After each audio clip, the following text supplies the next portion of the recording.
नमस्कार दोस्तों। मंडे की रात को गुजरात के अंदर कई लोगों के द्वारा जो मिस्टीरियस लाइट्स हैं वो फ्लाई करते हुए देखने को मिली है। यहां पर आप न्यूज देख सकते हो, expert on mysterious lights cited in Gujarat sky. नीचे आप तस्वीर देख पाओगे, इस तरह का कुछ जो मिस्टीरियस लाइट्स है वो फ्लाई कर रहा था और यहां पर एक बहुत लाउड साउंड जो है वो भी सुनाई दिया है। तो इसके बारे में हम चर्चा करेंगे कि एग्जैक्टली था क्या हो सकता है, क्योंकि अभी भी इसको लेकर काफी सारी आशंका जताई जा रही है कि क्या ये यूएफओ तो नहीं था। बहुत सारे लोग डिस्कस कर रहे थे। जाहिर सी बात है, ऐसा कोई प्रमाण तो नहीं मिला है यूएफओ का, that is unidentified flying object के बारे में, लेकिन इसको समझने की कोशिश करेंगे कि हो क्या सकता है, क्योंकि सोनिक बूम की भी बात कही जा रही है। होता क्या है ये सोनिक बूम, काफी कुछ आपको जानने को मिलेगा। चलिए आगे बढ़ते हैं। अगर आप यूपीएससी की तैयारी कर रहे हैं तो इसके बारे में सारी जानकारी आपको डिस्क्रिप्शन में मिल जाएगी, वहां से आप हमारे ऐप को भी डाउनलोड कर सकते हैं। सबसे पहले हम देखेंगे एग्जैक्टली हुआ क्या है। गुजरात के अंदर आपको सौराष्ट्र वाला रीजन आपको पता होगा, ये जैसा कि आप देख सकते हो ये गुजरात का मैप है और इसकी जो कैपिटल है गांधीनगर, यहां पर आपको देखने को मिलेंगी जस्ट अहमदाबाद के पास। तो ये वाला जो रीजन है, ये वाला जो आप देख रहे हो, ये सौराष्ट्र का रीजन है बेसिकली। और यहां पर जो आप डिस्ट्रिक्ट देख रहे हैं, राजकोट हो गया, जामनगर हो गया, तो जामनगर और यहां पर उपलेता करके जगह है और नीचे यहां पर जूनागढ़ हो गया।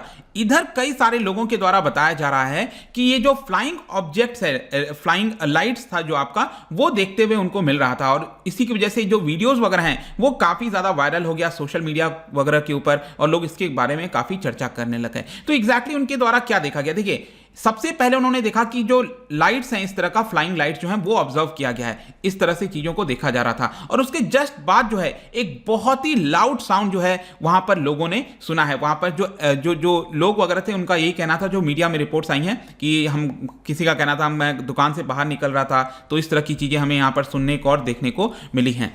तो यहां पर क्वेश्चन ये आता है कि एक्सपर्ट्स का क्या कहना है, क्या हो सकता है ये। देखिए मोस्ट लाइकली एक्सप्लेनेशन जो दिया जा रहा है, 100% कंफर्मेशन नहीं, लेकिन हाँ मोस्ट लाइकली जो एक्सप्लेनेशन है वो यही हो सकता है कि जो फाइटर एयरक्राफ्ट्स हैं उनसे शायद ये जो फ्लेयर्स हैं वो देखने को मिला होगा। जैसे कि आपको पता होगा जो फाइटर जेट्स वगैरह होते हैं वो इस तरह के फ्लेयर्स निकालते हैं, राइट। इसका मेन काम यही होता है कि सपोज कोई एनिमी है जो पीछे से आ रहा है, वो वॉर करना चाह रहा है, मिसाइल उसने लॉन्च कर दिया, तो आपका जो मिसाइल है वो आपके फाइटर जेट पर जो है अटैक ना करे, इसके लिए आप क्या करते हो, उसको डाइवर्ट करने की कोशिश करते हो। तो इसलिए ये जो फ्लेयर्स हैं वो निकाले जाते हैं ताकि जो मिसाइल है वो यहां पर गलत रीड करे और वो डाइवर्ट हो जाए, आपको हिट ना करे। यही मेन काम होता है फ्लेयर का। तो मोस्ट प्रोबेबली यही बताया जा रहा है कि वहां पर हो सकता है, क्योंकि आपको ये मैप में अगर आप देखोगे तो जामनगर आपको दिख रहा होगा। तो यहां पर क्या है कि इंडियन एयरफोर्स का एयरबेस आपको मिलेगा जामनगर में। तो वहां से अक्सर इस तरह की जो सॉर्टीज वगैरह हैं, जो फाइटर जेट्स हैं वो फ्लाई करते रहते हैं।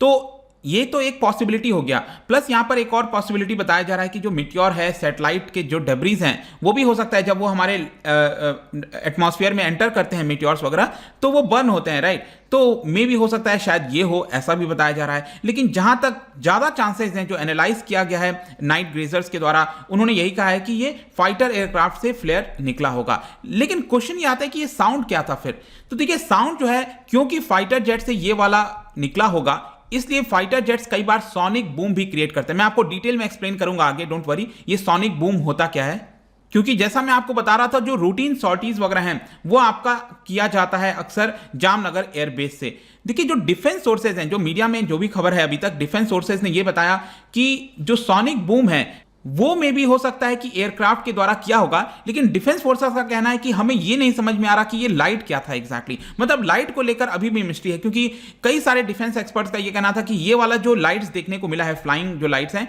वो जेट इंजन से या फिर फ्लेयर का लग नहीं रहा है। मतलब इसका नहीं लग रहा है, कुछ और हो सकता है ये। तो बहुत थोड़ी सी कंफ्यूजन हो गई है इसको लेकर। कोई भी ऑफिशियल खबर, किसी भी प्रकार की अभी जानकारी नहीं मिली है जब तक मैं वीडियो रिकॉर्ड कर रहा हूं। इसीलिए मैं भी थोड़ा सा कंफ्यूज हूं। जो भी खबर था वो मैं आपको बताने की कोशिश कर रहा हूं। तो देखो जो लाइट का मामला है वो तो अभी भी मिस्टीरियस है थोड़ा सा। डिफेंस फोर्सेस का कहना है कि ये जो फ्लेयर्स है वो नहीं हो सकता। कई सारे बाकी लोग हैं वो कह रहे हैं कि नहीं, ये फ्लेयर्स ही होगा। लेकिन जो सोनिक बूम है, जो साउंड है, इसको लेकर तो कहा जा रहा है कि हाँ ये फाइटर जेट से ही निकला होगा सोनिक बूम। अब सोनिक बूम होता क्या है, ये बहुत ही इंटरेस्टिंग टॉपिक है, इसको आपको अच्छे से समझने की आवश्यकता है।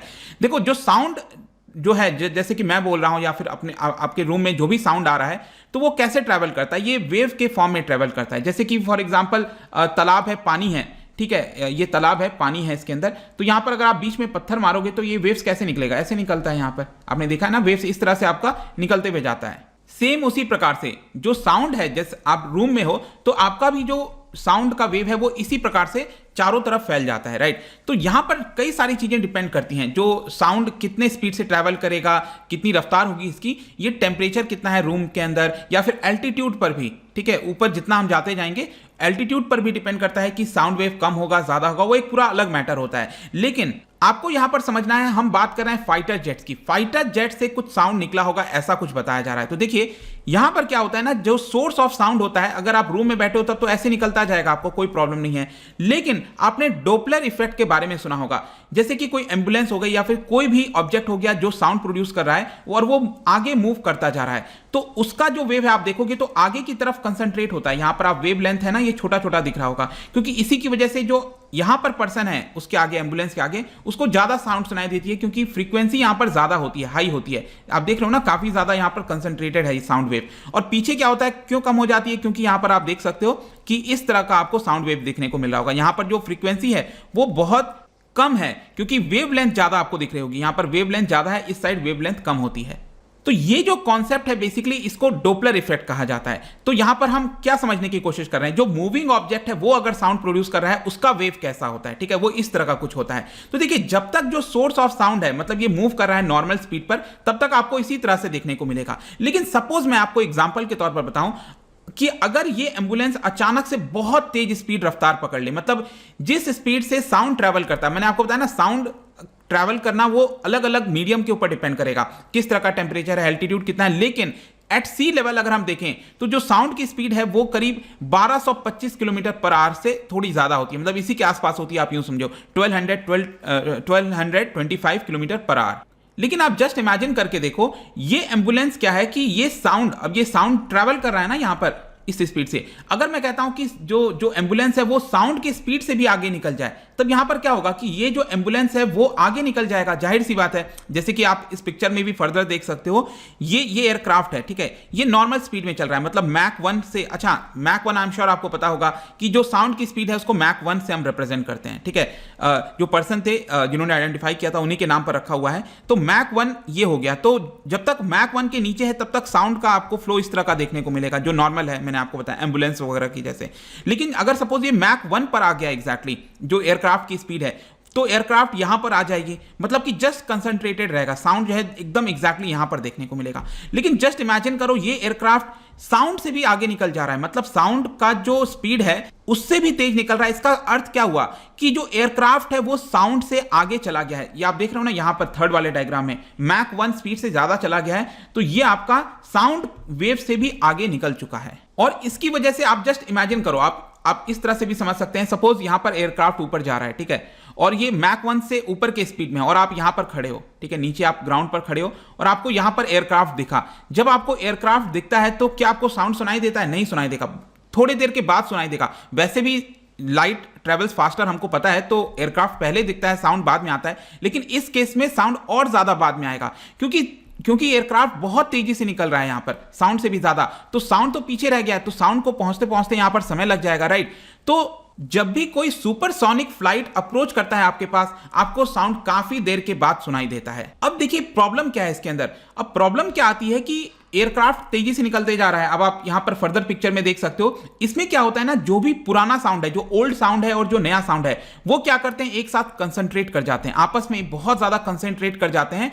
और जब भी अचानक से कोई फाइटर जेट आपके सामने सुपरसोनिक स्पीड में कन्वर्ट होता है, उसकी वजह से क्या होता है कि यहां पर आपको बहुत लाउड साउंड सुनाई देता है, बूम जैसा सुनाई देता है basically. So at such speed क्या होता है कि newly created as well as old waves, दोनों जो वेव्स हैं वो एक ही रीजन में कंसंट्रेट हो जाते हैं, इस तरह का कोन शेप जैसा बन जाता है बेसिकली। ये जो कोन शेप में आप देख रहे हो ना, इस तरह का साउंड वेव आपको देखने को मिलेगा, और इसको कहा जाता है मैक कोन। ये जो कोन बन रहा है ना आपका, इसको मैक कोन भी कहते हैं। इसके साथ साथ क्या होता है कि ये साउंड जहां पर भी इंटरसेप्ट होता है, पृथ्वी पर आप देख रहे हो ना, ये वाला जो एरिया है, इसको हम कहेंगे, ये कहा जाता है बूम कारपेट। मतलब जहां पर भी बूम का जो आवाज सुनाई देता है जिस एरिया में, ये वाला कारपेट जो है, इसको हम बूम कारपेट भी कहते हैं। इसके अलावा जो लाउड साउंड है वो जिनको भी सुनाई देगा उसी को हम यहां पर कहते हैं सोनिक बूम। यही होता है सोनिक बूम। तो मोस्ट प्रोबेबली हो सकता है कि जो फाइटर जेट्स हैं जब गुजर रहा होगा तो यहां पर सोनिक बूम गुजरात के अंदर भी सुनाई दिया होगा। लेकिन ध्यान रखिएगा, जब भी फाइटर जेट्स एकदम लो एल्टीट्यूड पर रहते हैं, मतलब कि हमारे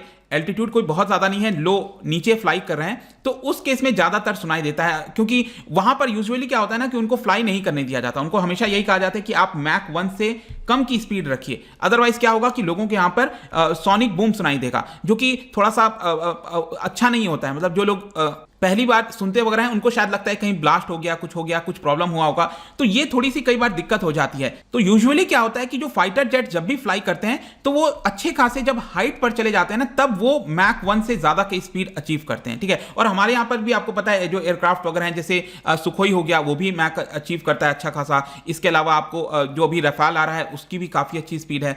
तो इस तरह से जो है क्या होता है कि बूम जैसा सुनाई देता है। लेकिन जैसा मैंने बताया कि गुजरात वाले स्काई में मोस्ट प्रोबेबली यही कहा जा रहा है कि हो सकता है कि ये फ्लेयर ही होगा जो निकाला गया होगा, लेकिन 100% वो श्योरिटी नहीं है। लेकिन बूम जो साउंड है वो मोस्ट प्रोबेबली उसी से हुआ होगा। तो ये पूरी मिस्ट्री है दोस्तों। लेट्स सी कि अगर क्या कोई ऑफिशियल बयान आता है कि नहीं, बट इसके बारे में जो भी कुछ था वो मैंने आपको बता दिया है। जाने से पहले एक इंटरेस्टिंग क्वेश्चन आपके लिए लेकर आया हूं।